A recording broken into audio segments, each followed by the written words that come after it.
What does it take for us to build workplaces and a world that is fit for the future? A question that plagues many a leader and many an organization. How do we learn from our experiences? Are we shaping ourselves and our workplaces to be fit for the future? What does it take to invest in people and nurture success? How do we ensure that our investments in diversity, equity, and inclusion are delivering to the intended goals? Are we seeing the very invisible responsibility that most employees carry, that of being caregivers? What does it take to build a caregiver friendly workplace? Are leaders caregivers? What can leaders and organizations learn from caregivers and their experiences? How do we create safe spaces that enable inclusion? Is this something that is holding, especially women, back from the C-suite? We are delighted to bring to you a series of conversations around the idea of building future-fit corporates.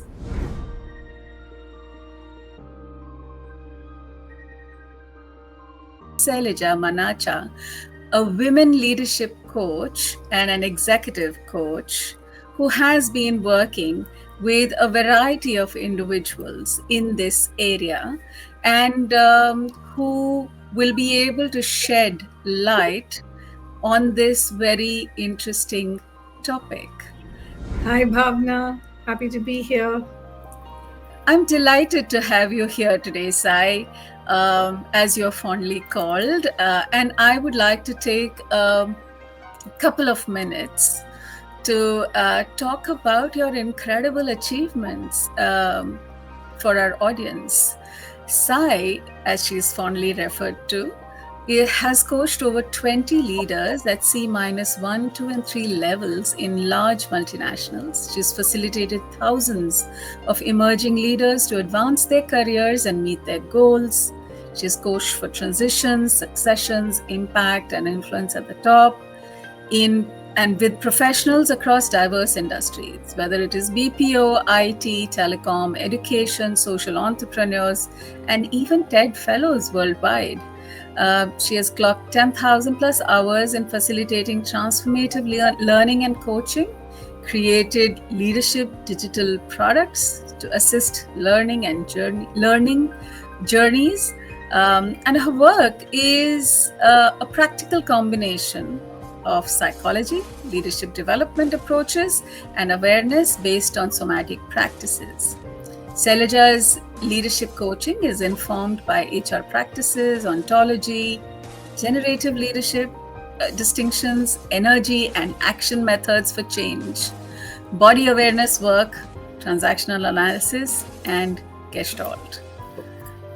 That's a lot, much of which not many people might even know the meaning of, and we hope we will tap into your wisdom to understand that, Sai. Lovely. Let's go. So, for beginning and opening this session, Sai, how do you associate with the idea of caregivers, caregiving, or maybe even caregiver Saathi? Bhavna, in any conversation, I feel my first go to place is the personal experience because it makes it all surreal and relatable. And so I think my connection to the idea of caregiving is really from the time of the pandemic when I and my husband were primary caregivers for my mother in law, who was 92, who had to be moved in the middle of the pandemic from Mumbai to Bangalore with a very, very difficult heart condition. And in 2020, between July and December, had to go through 4 surgeries in the middle of the pandemic. So a very, very overwhelming connection to caregiving from that time. And the caregiving for her went on from middle of 2020 to the middle of 2022 when she, when she passed.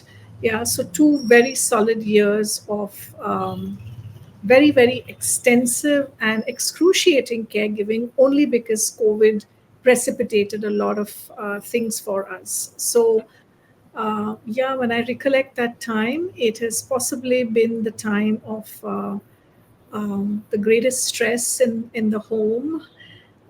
It created health conditions for me and my husband, which we didn't have earlier, uh, Wow.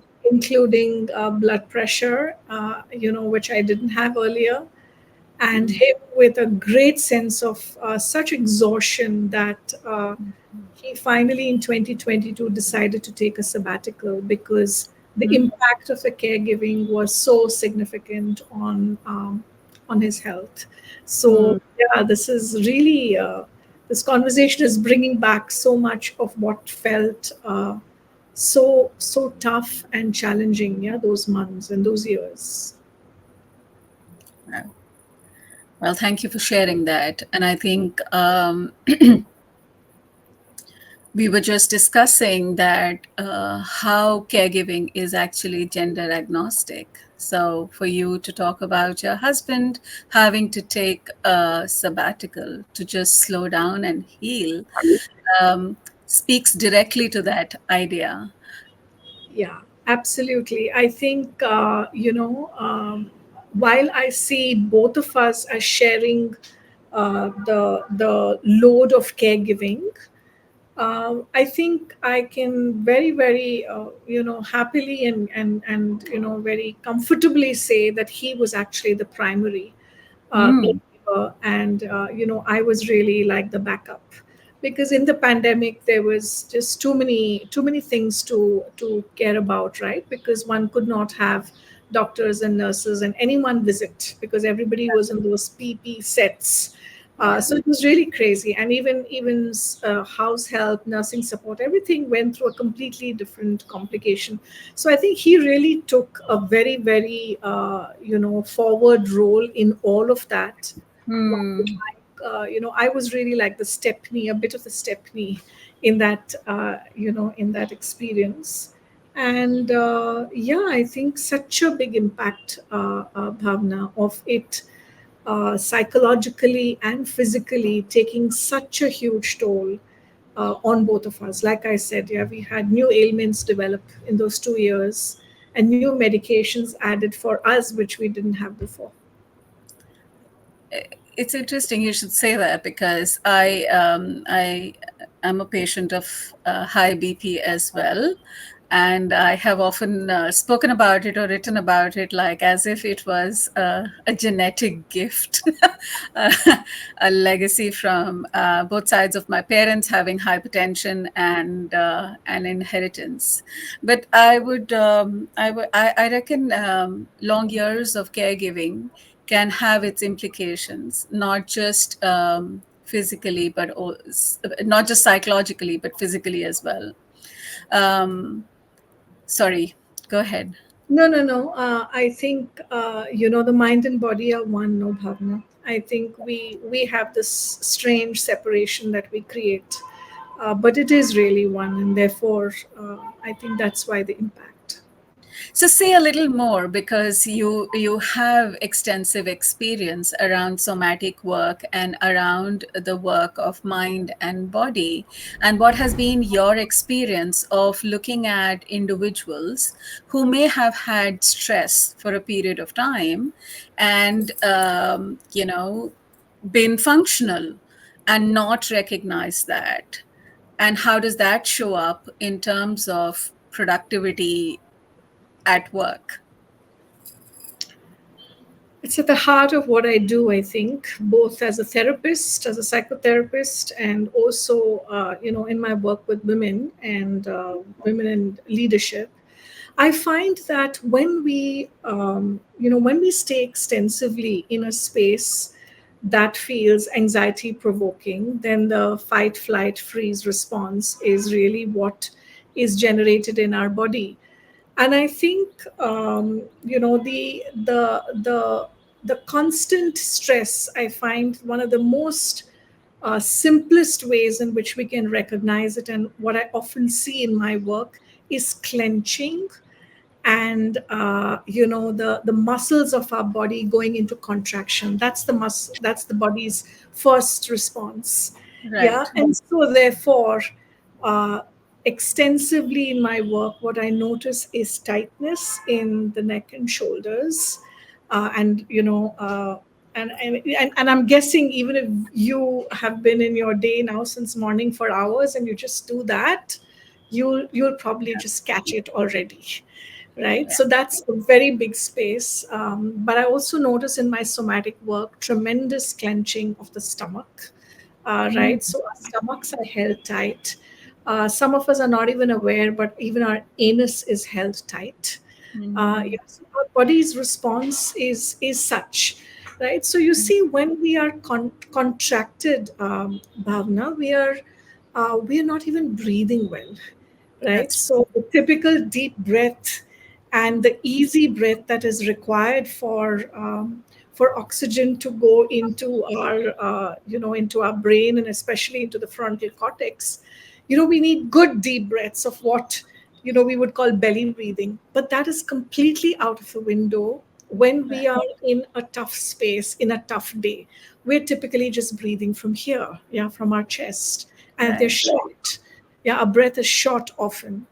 And this is very, very directly linked to our thinking, our problem solving, our capacity to be creative, our capacity to listen with ease, to be present, all of it, yeah, which is everything that, especially leaders do and need to do.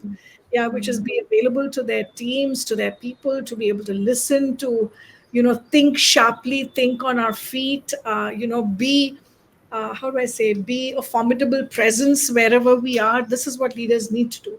And even if it's not, you're not a leader and you're just, at some other level in the organization, yet, yeah, there's so much of our capability to think and apply ourselves, which is needed in our jobs. So I think when caretaking responsibilities become stressful, and right from the time we leave home with all of those ideas in our mind and in our body, because it's never only in the mind, it's also in our body. It is that mind body that is coming into work every day, right, with lists in the background, yeah, which are absolutely. not visible to our colleagues and to our own leaders, but the lists are just floating in the background, because those lists we need to go through those lists, which are all often connected with caregiving, whether it's children or whether it's adults whom you are caregiving to, or it's your elderly parents, whoever is the receiver of your caregiving. I think a lot of us who are caregivers are moving around with those, invisible to the world lists in our mind, which we need to go through in the day. So I do feel it's a very tight sort of existence, right? It is not an existence of ease and full presence. So yeah, so I think that's what comes to my mind when you asked.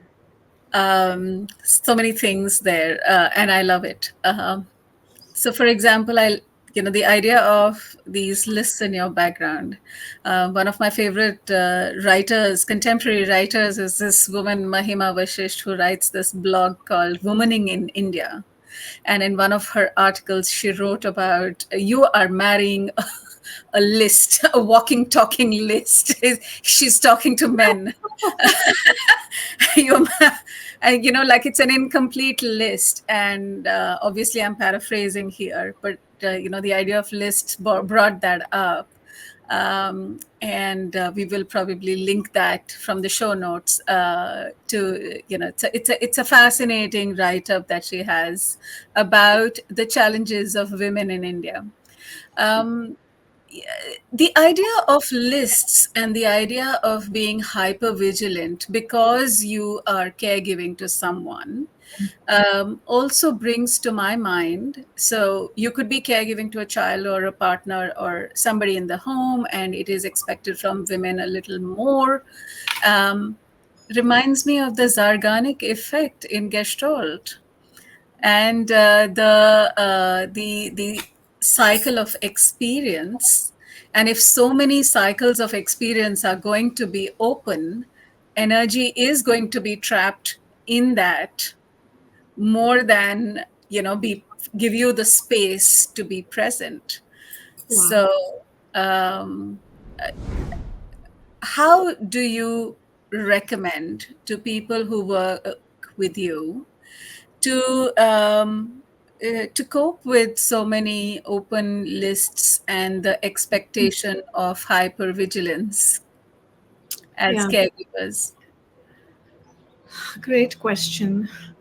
I think, I run, I do a lot of work within organizations, Bhavna, with leaders within organizations, but I also run a public program, Yes. for very senior women leaders. Yeah. Yes. I'm running it for years now, and they spend a whole year with me.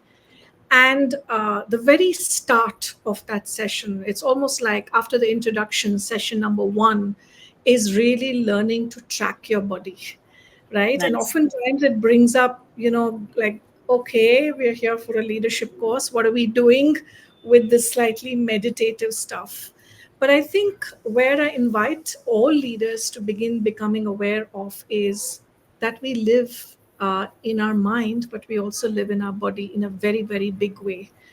Right, and so our body, and and the awareness of these slightest things, like what we did at the start of the course, yeah, which is how is your neck and your back doing, yeah, and how are you sitting and standing, and what happens, what are the triggers for contraction.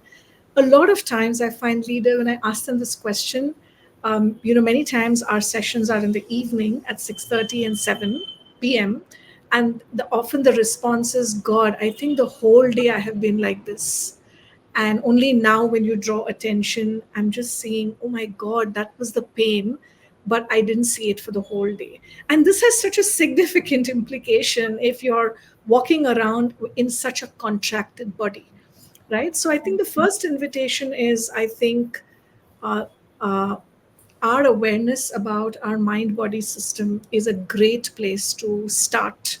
Yeah, to watch that, out for contractions, to watch our inner chatter, because Yeah. it already reveals our overwhelm to us so very easily, and our body has picked up the overwhelm and the anxiety very easily. So you don't have to think too much, honestly. If you just take a moment to observe, it all becomes available to you. Yeah. So I think this is often the first piece of learning, Hmm. on leadership course with me, is to understand that you're a mind body system, right? And there is nothing called, I'll think it through, and yeah, it's a misnomer that we'll just think it through. The body is equally involved, and if you Hmm. didn't take the body along, in a while the body will tell you, because it'll create a breakdown, right? So I Hmm. think the awareness of the mind body system is the first, I think. And I think the second place that I very quickly go to in my leadership work is the question of, what are your self care practices, Hmm. and what sort of support web have you created for yourself that you keep leaning into? Because especially when you're working with leaders, I find, we're very self-sufficient in many ways, and Right. that's the narrative that we keep reinforcing also. Yeah, I'm on top of things. Yeah, I'm on top Absolutely. of things. Yeah. You Uh, have to be.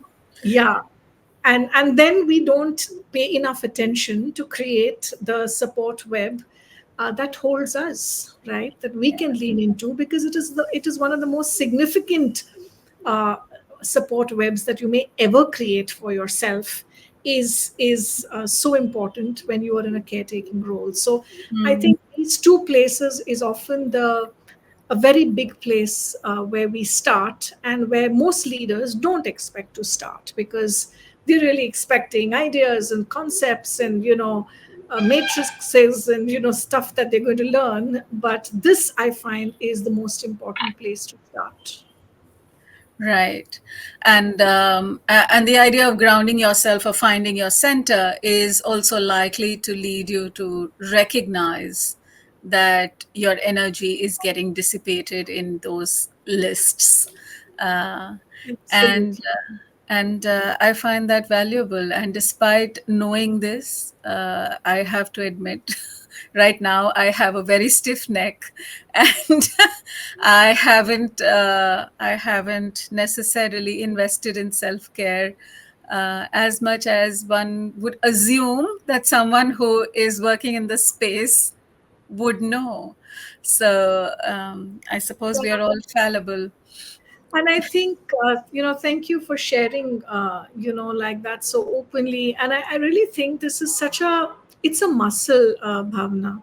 Yeah. Yeah, it takes all of us time. And now over the years, for example, this is my office space, but I have a bed in my office space. Yeah, it's Hmm. an unusual thing to have in an office space. So I have my bookshelf and everything else, but I actually have a bed because I find that this is so important for me, right? Right. If I find a 10-minute or a 15-minute space, right, I Mhm. will.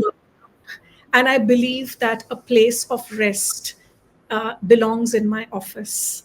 Yeah, Right. not somewhere else. And I think it's a muscle that grows, and and I too have needed to grow it because I have grown in an environment where resting and renewal and wasn't given any significance.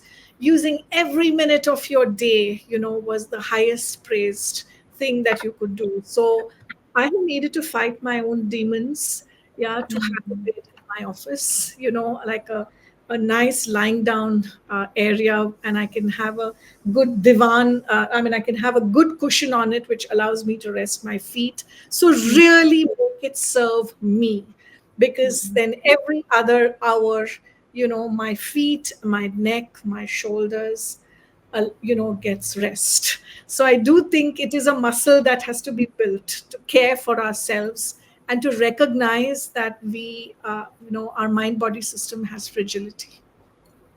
It's fascinating you should say that, because I was just thinking so many of us who have invested 12, 14 hours a day at work, may in a cubicle, maybe on a chair, maybe in various chairs in various rooms and meetings, may find this an absolute luxury and may just dismiss it, saying that, oh, that's possible for you because you're a consultant and you have your own office space.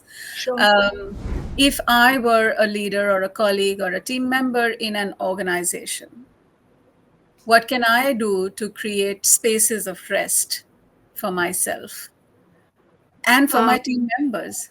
Such a lovely question. So I've been to some offices, Bhavna, where there are resting cubicles. Yeah, and they're not really cubicles, but they're spaces of rest. In the Three Idiots, the professor Viru Sahasrabudhe had this lovely chair Yeah. where he was. Oh, I think those need to show up in our offices much more. And those, so we don't even need like resting rooms. I just feel even if those Yeah. can be, be in so many spaces in our workplace, I think even that is helpful. And for us to not look down or make a face at somebody who may be there for 15, 20 minutes, and to not make this whole idea of using every minute, Yes. such a hero in our lives. Because I do feel it is amazing what 10 minutes of lying down on that couch can give you in terms of productivity for your day. So I really feel we need to rethink what is productivity, what brings us that productivity, and we really need to fully recognize the mind body system that Well, we are. so well said. I was just thinking that we organizations and admin teams and everybody invest so much on purchasing ergonomic chairs and having chairs that have great support. I'm not sure if many of us really even know how to leverage all the features of a good chair. I agree. I agree.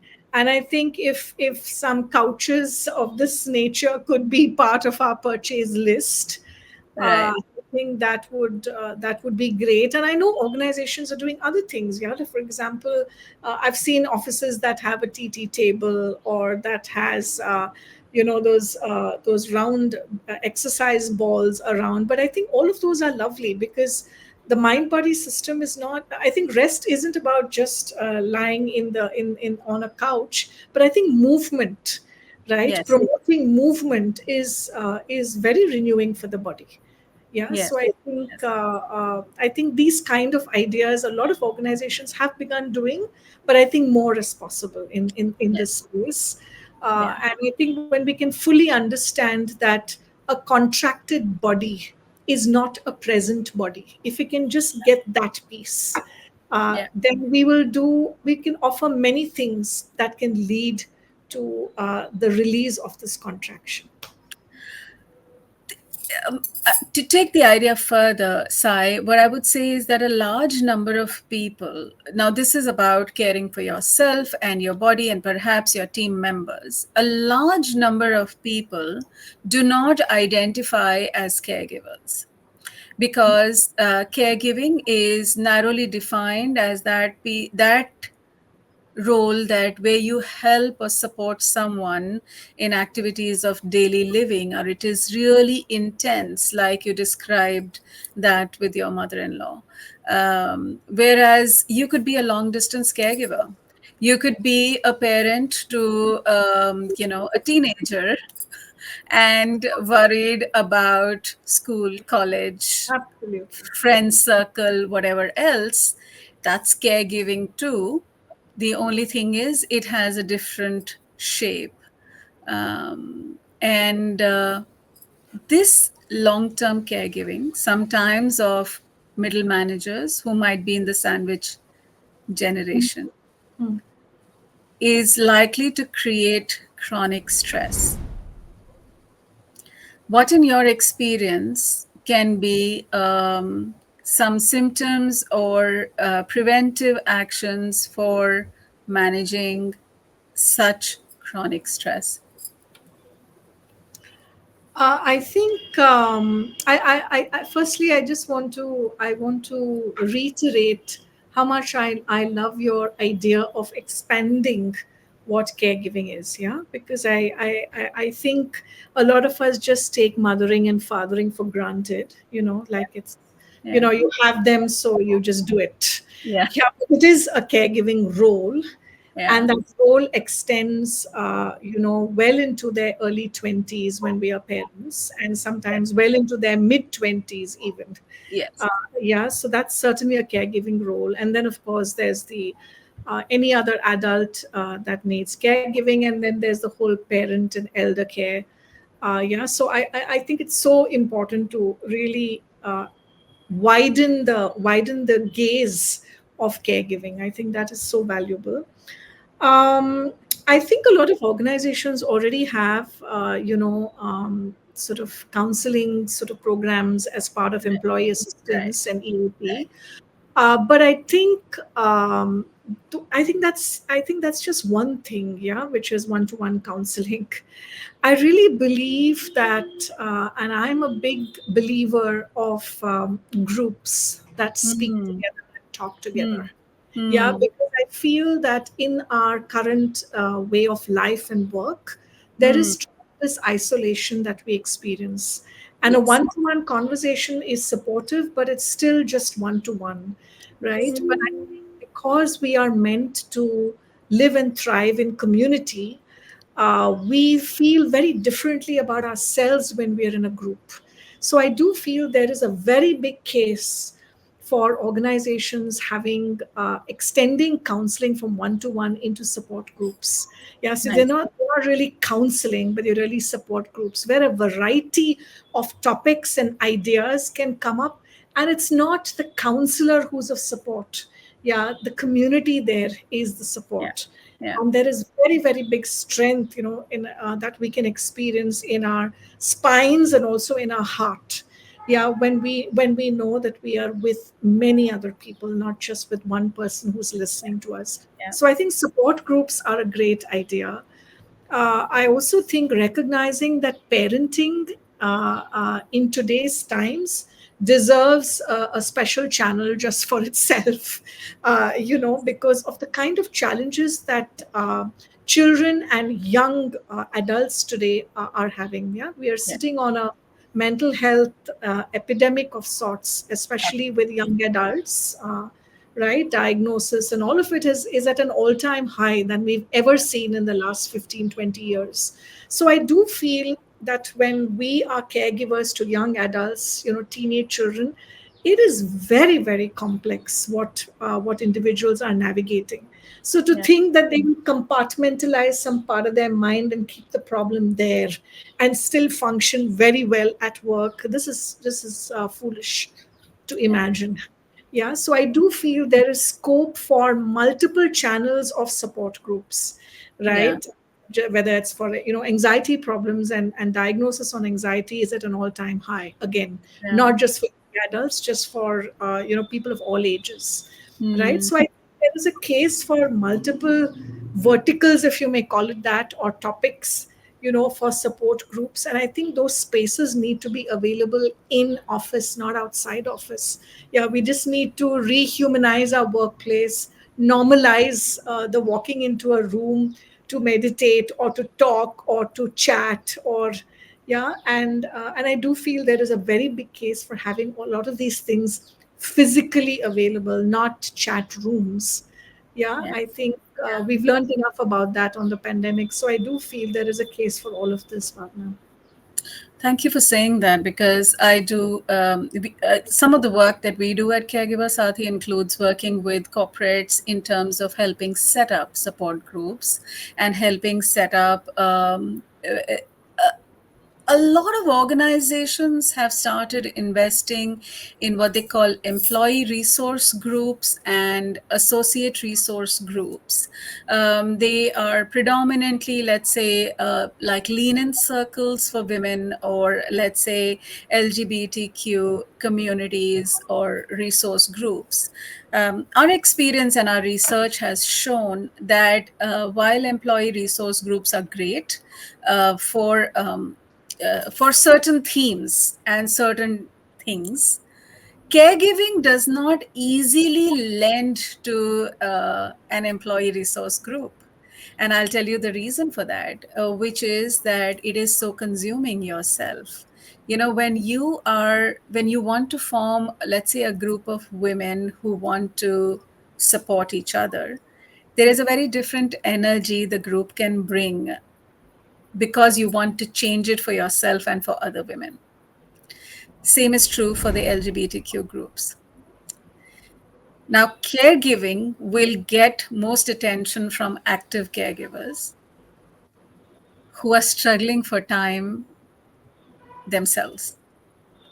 So, their ability to contribute to a social group and set up something for someone else is so much harder. Yeah, yeah. No, and thank you for sharing this, because I want to make a distinction here. When I talk about support groups, I'm not talking about resource groups. I'm talking about facilitated groups that have an expert available from whom one draws. Yeah, Yes, because I think when you're a caregiver, you're already, like you rightly said, you're depleted. Yeah, you're not there to give, you're there to receive. So I think we need to make that distinction, and support groups need to be, need to be facilitated and a place where you receive, right? So I do feel that there are, not too many organizations, but there are organizations who provide this in-house, who have, full-time staff of this nature, right, as yes, part of their roles. This is not outsourced. Yeah, they have staff in these roles because they're yes, fully recognizing that people need to receive in those spaces, yes. not in providing. I'm so glad you made that distinction, because it takes a little bit of an effort, and we will probably use your expert comment to be able to explain to people there's a difference between employee resource groups and support groups. Thank you for that. What would you think are, Sai, some of the other things that organizations could do?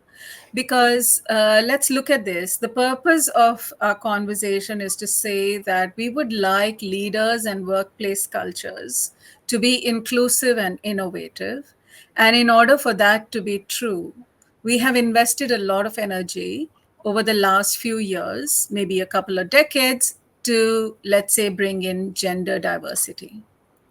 However, we are experiencing that while the uh, talent flow may have increased, we are still contending with a leaky pipeline, and women are not necessarily in positions of power and influence, and certainly not to make decisions with a feminine mindset,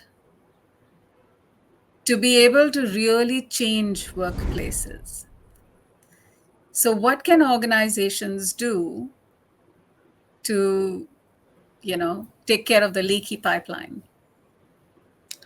I don't know whether this is, I think the issue is really systemic, Bhavna. We can't, I mean, I don't look at it as just something that just organizations need to do. I think socially, yeah, societally, we're looking at the needle moving.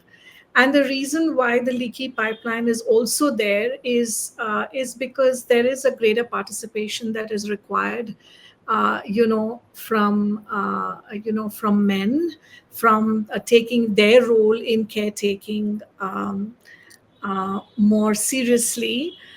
So I think the invitation. So two things come to my mind, Bhavna. One, I think organizations need to uh, be more and more comfortable in provocative conversations connected with caregiving and what it means to be in that role.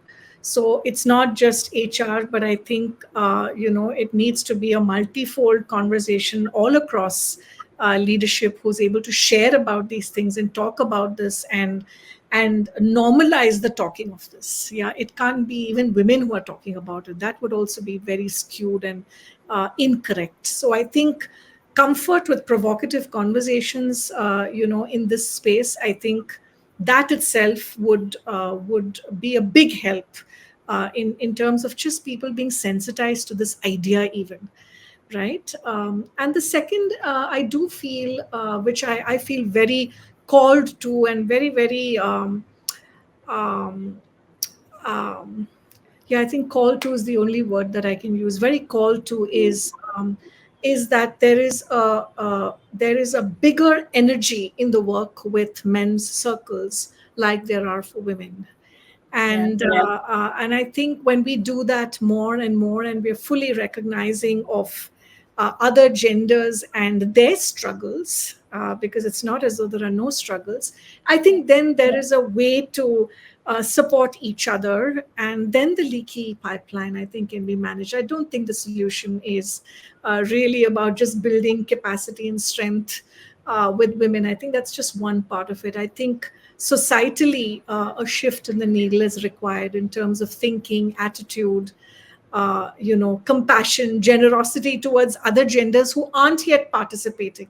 And it's strange that, if you think that I'm using these words, but I think it is that openness which will invite people into this conversation. Yeah. So this is not about othering. It's really about really being inclusive and understanding why somebody may not be doing it and invite them into the conversation. So I think that's the shift that I think, which is a very important one.